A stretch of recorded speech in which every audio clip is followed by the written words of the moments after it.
com as câmeras ligadas também. Bom, opa, deixa eu ver aqui se eu já... Então, queridos irmãos, graças e paz a todos, sejam bem-vindos.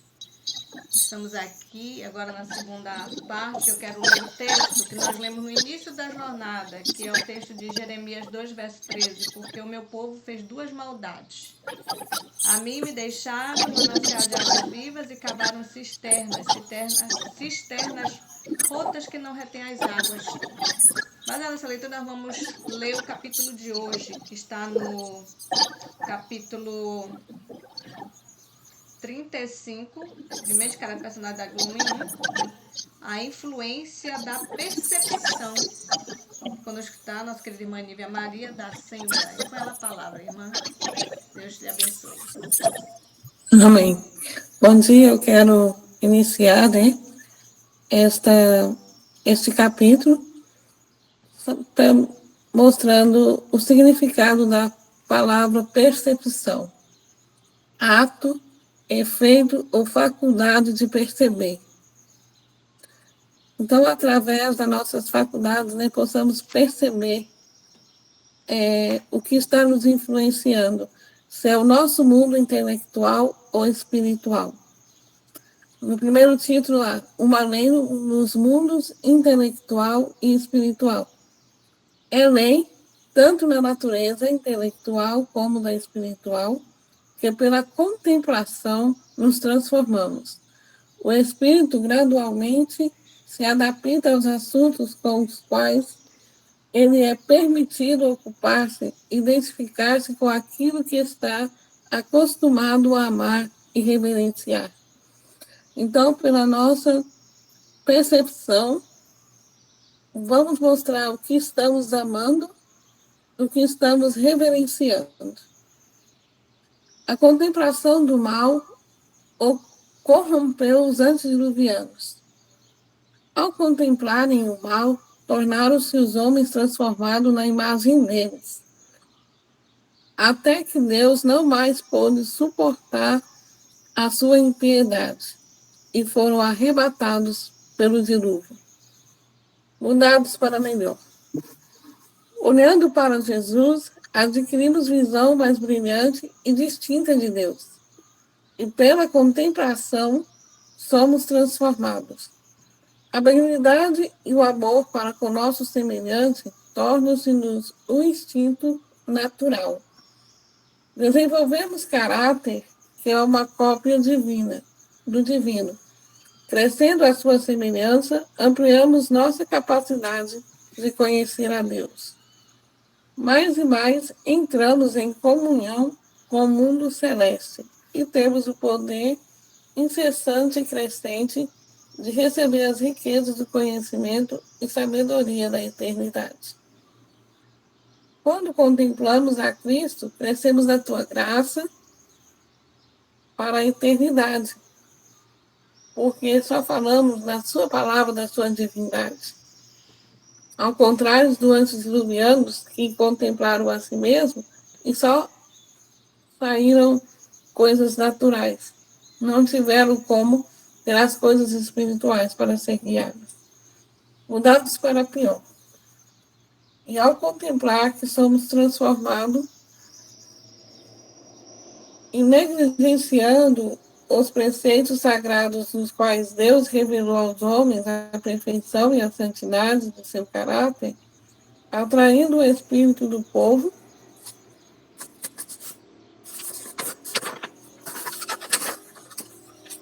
os ensinos teóricos humanos que de estranho poderá haver na consequência clínio da vida piedade da igreja, diz o Senhor: a mim me deixaram o manancial de águas vivas e cavaram cisternas rotas que não retêm as águas.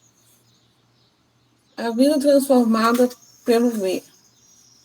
A palavra de Deus é uma lâmpada para os nossos pés e uma luz para o nosso caminho.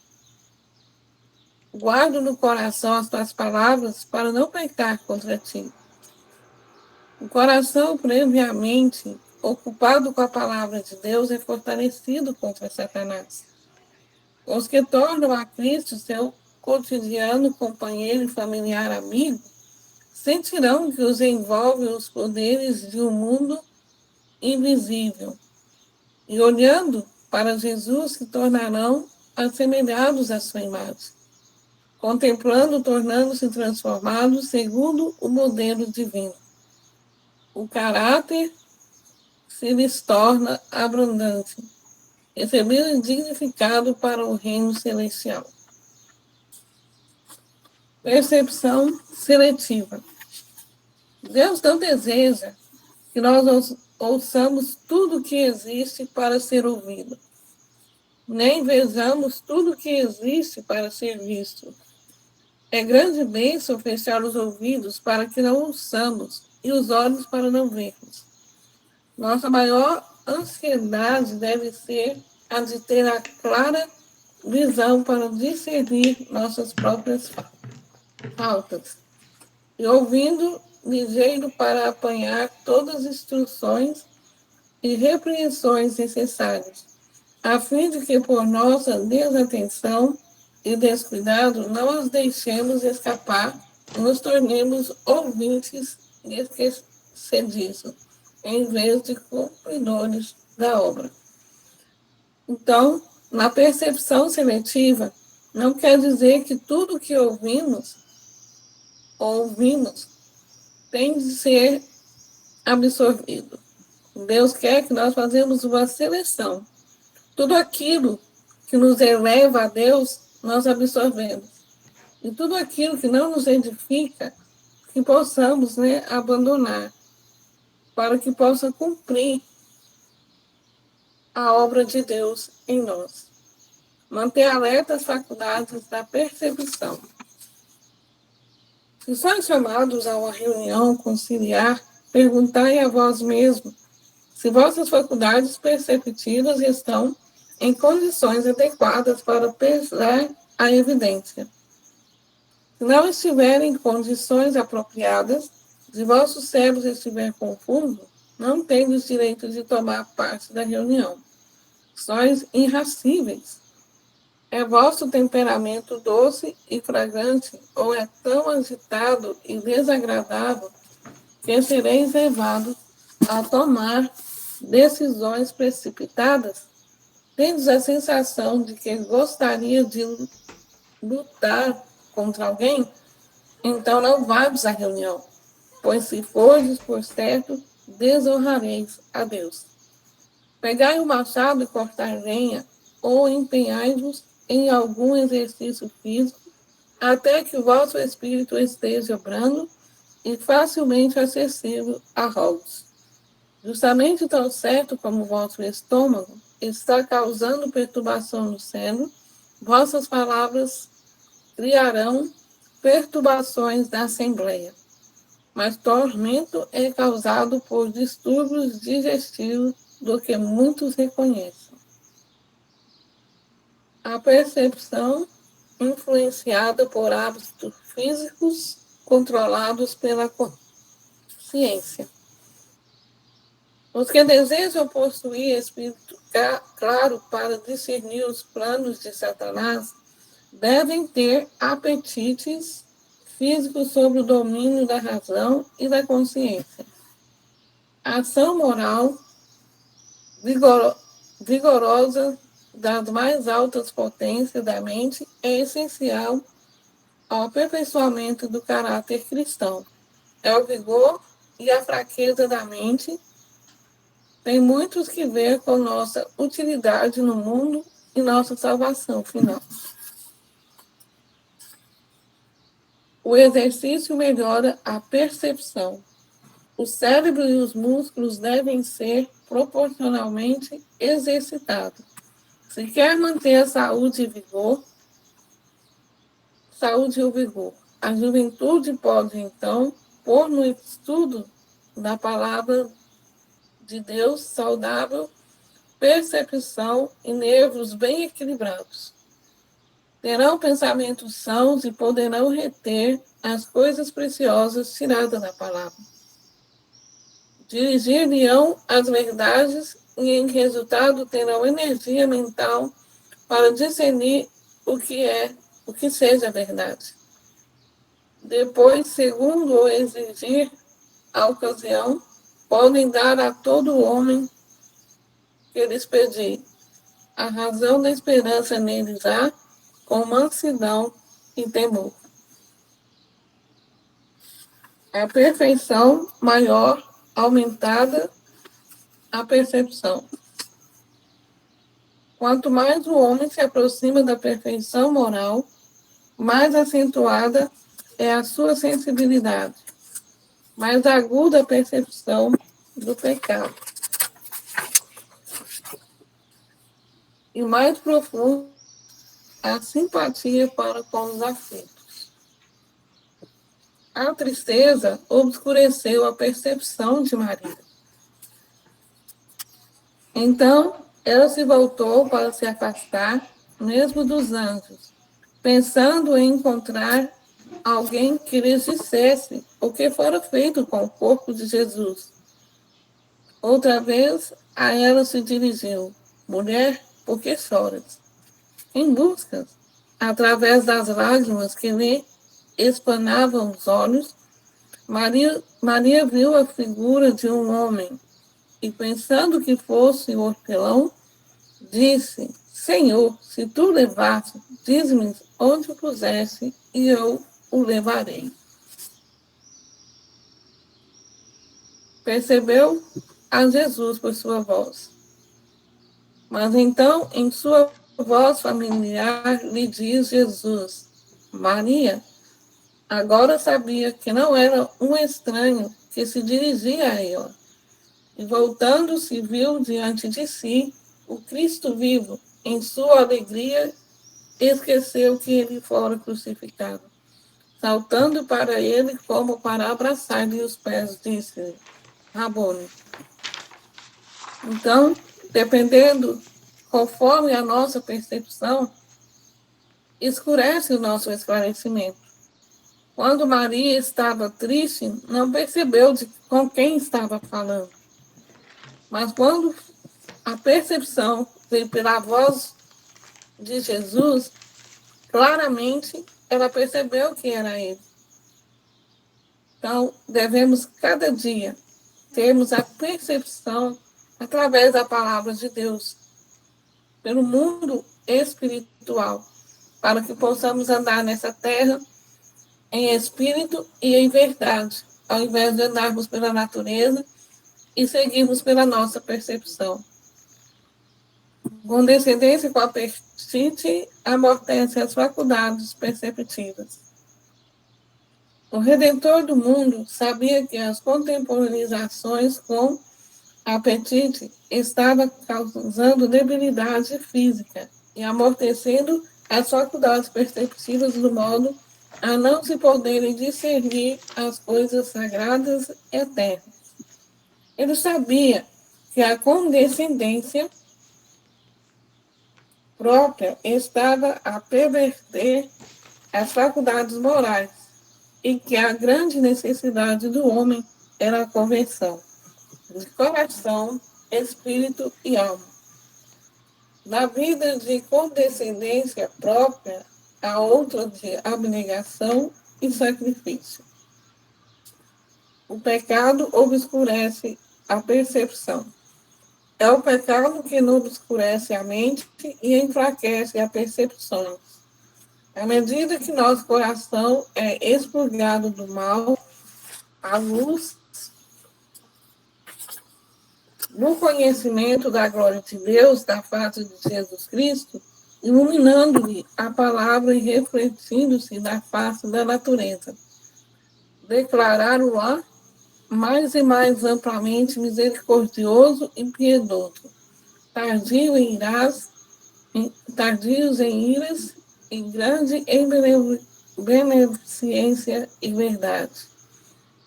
Em sua luz, veremos a luz até que a mente, o coração e a alma sejam transformados à imagem, à sua santidade. Obscurecidas as faculdades perceptivas.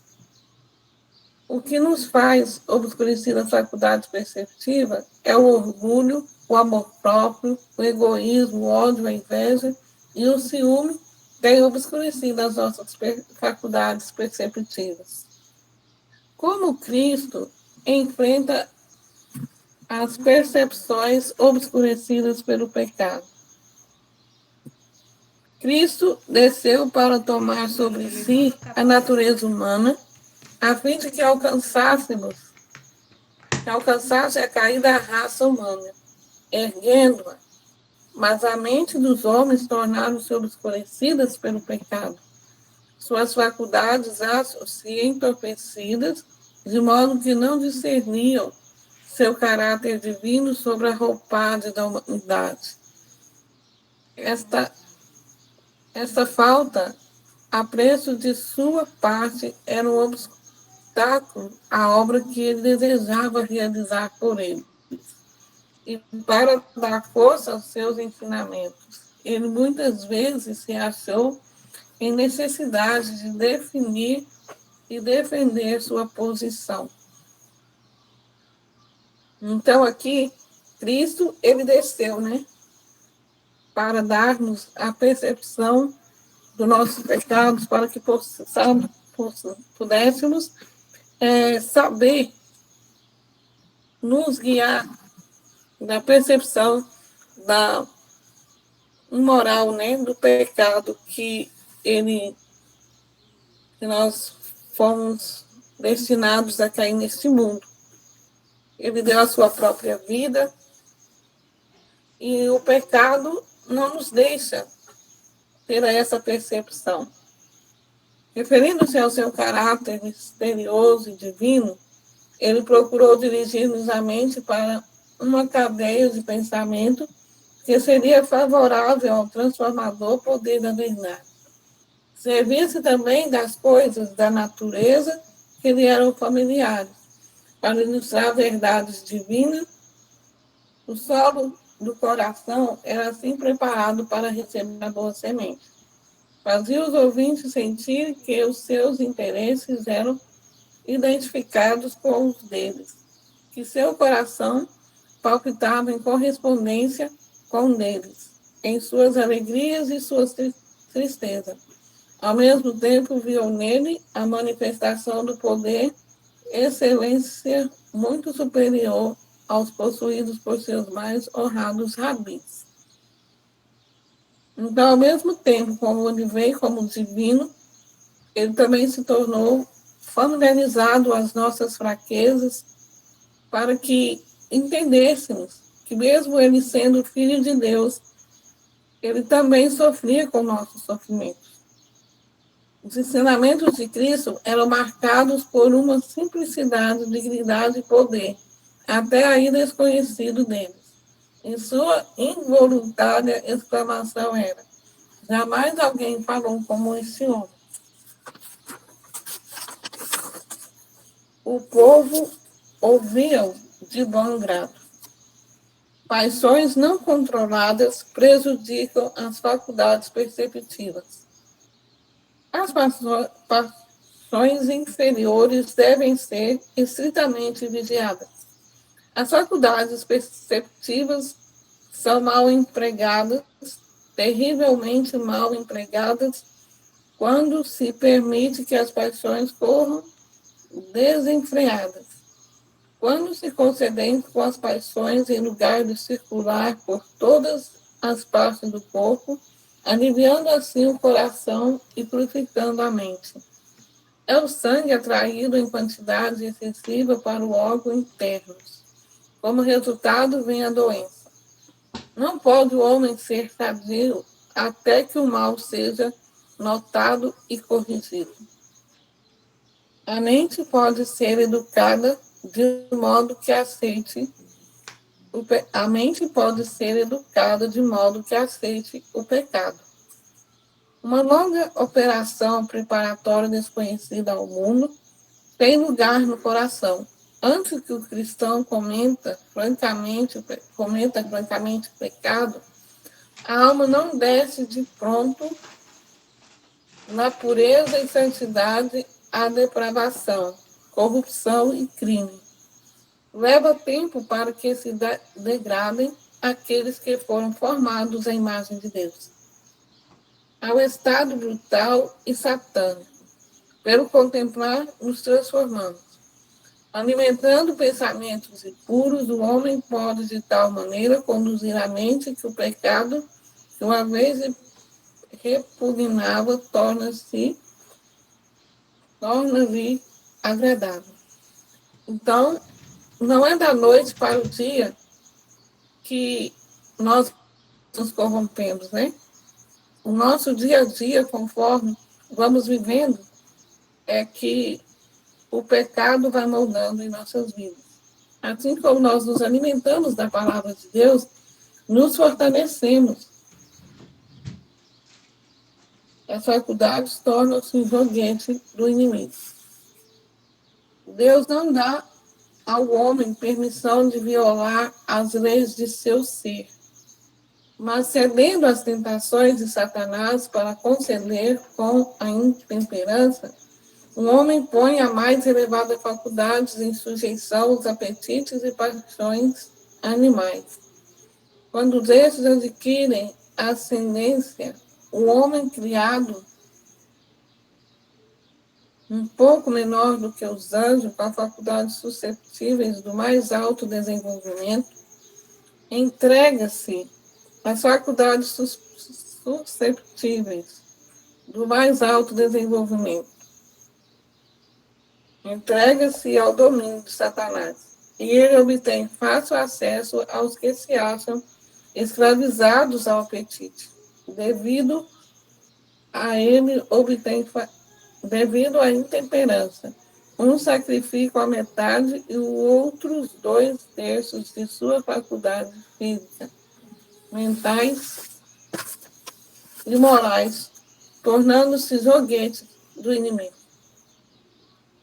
Conselho de uma pessoa sem razão se julgava ofendida. A irmã D tem se enganado em alguns pontos. Ela tem pensado que Deus a tenha instruído em sentido especial. E ambos, vocês têm criado o agido de acordo. O discernimento que ela julgava ter em sentido especial é um engano do inimigo. Ela é, por natureza, ligeira para ver, ligeira para compreender, ligeira para antecipar e é de natureza extremamente sensível. Satanás tem se aproveitado desses traços de caráter, levando cativos a vocês ambos. Irmã D, você é um escravo de Satanás. Há já bastante tempo. Muito daquilo que a irmã D tem julgado ser discernimento é ciúme. Ela se dispôs a tudo considerar com olhos ciumentos, ser suspeitosa, conjecturando o mal, desconfiada de quase tudo. Isso causa infelicidade mental, desalento e dúvida, onde devia existir fé e confiança. Estes infelizes traços de caráter levam-lhe pensamentos para um conduto sombrio, onde ela condescende com um pressentimento do mal, enquanto o temperamento grandemente sensível a leva a imaginar negligência, menosprezo e ofensa quando isso não existe. Estes infelizes traços de caráter, com uma vontade forte e arraigada, têm de ser corrigidos e reformados, ou, do contrário, levarão ambos vocês a sofrer o naufrágio da fé. Não demorar o pensamento no poder de Satanás. É pelo contemplar que nos transformamos, demorando o pensamento no amor de Deus e nosso Salvador, contemplamos a perfeição do caráter divino e reclamando a justiça de Cristo como nos pertencendo pela fé, querendo transformado à mesma imagem. Portanto, não juntemos todos os quadros desagradáveis, as iniquidades e corrupções e desapontamentos, as evidências do poder de Satanás, dependurando-os nas câmaras de nossa memória, sobre eles falando e nos lamentando, até que nossa alma se encha de desânimo.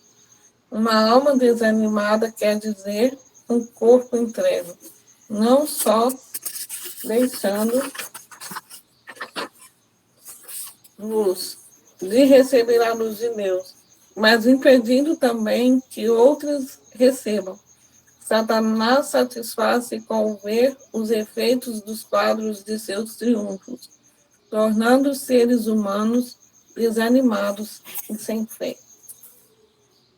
Então, quando contemplamos a luz de Jesus, brilhamos tudo aquilo que é de bom, que não devemos nos apegar às tristezas, os desânimos, porque quando estamos desanimados, Satanás se sente o quê? Feliz, né? Por ver os quadros de seus triunfos, tornando os seres humanos desanimados e sem fé. Por isso, nós, como cristãos, devemos estar sempre contentes, mesmo em meio às lutas, dificuldades, porque sabemos que temos um Salvador que está conosco em todos os tempos. Que nós não venhamos demorarmos nos desânimos, nas ciladas que Satanás nos provém. O ambiente afeta a experiência. Foi então mostrada uma jovem que se havia afastado de Deus e estava envolta em trevas. Disse o anjo: ela correu bem por algum tempo, e foi que a estorvou. Fui levada a olhar para trás e vi que fora mudança do ambiente. Ela se associava com jovens semelhantes a ela mesma, tomados de desmedida alegria, hilaridade, orgulho e amor do mundo. Se tivesse levado a sério as palavras de Cristo, não precisava ter cedido ao inimigo. Vigiai e orai, para que não entreis em tentação. A tentação pode estar em toda a nossa volta, mas isso não torna necessário que nos entremos em tentação. A verdade vale tudo. Sua influência tende não a degradar, mas a elevar, enobrecer, purificar e exaltar a imortalidade e ao trono de Deus. Disse o anjo: você quer a Cristo ou ao mundo? Satanás apresenta aos pobres mortais do mundo com mais sedutores e lisonjeiros encantos. E eles o miram e seu brilho e o papel lhes eclipsam a glória do céu e aquela vida que é permanente como o trono de Deus. Uma vida de paz, felicidade, inefável gozo, em que nada conhece de tristeza. Pesar, dor ou morte é sacrificada, em troca de um breve espaço de vida de pecado. Então, eu sou muito grata a Deus, né? Porque afastei dos caminhos do Senhor, né? Satanás, ele fez um parecer, quando era jovem, que o mundo tinha alguma coisa para oferecer. Mas isso é só ilusão. Principalmente aos jovens, né? Que estão na mocidade, nas suas vidas, cheios de vigor. E Satanás apresenta falsas felicidades. Mas graças a Deus, eu voltei, né? E estou aqui hoje também agradecida a Deus por Ele ter visto a percepção do amor de Deus, do seu sacrifício, e que nada é melhor do que o seu amor para nos transformar as nossas vidas. A vista modela a personalidade. A vista de seus olhos e o ouvir de seus ouvidos lhe perverter o coração.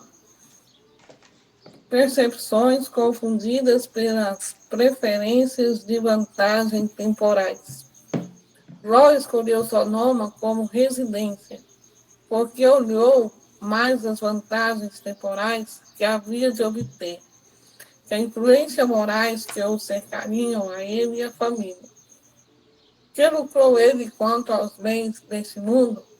Seus bens foram destruídos. Morreu parte de seus filhos da destruição da impiedade. Morreu parte de seus filhos a esposa transformou-se em estátua de sal à beira do caminho. E ele próprio salvou-se como pelo fogo. E não fundaram aí os maus resultados de sua escolha egoísta. A corrupção moral daquele lugar santo, naquele lugar tanto, se havia entristecido o caráter de seus filhos.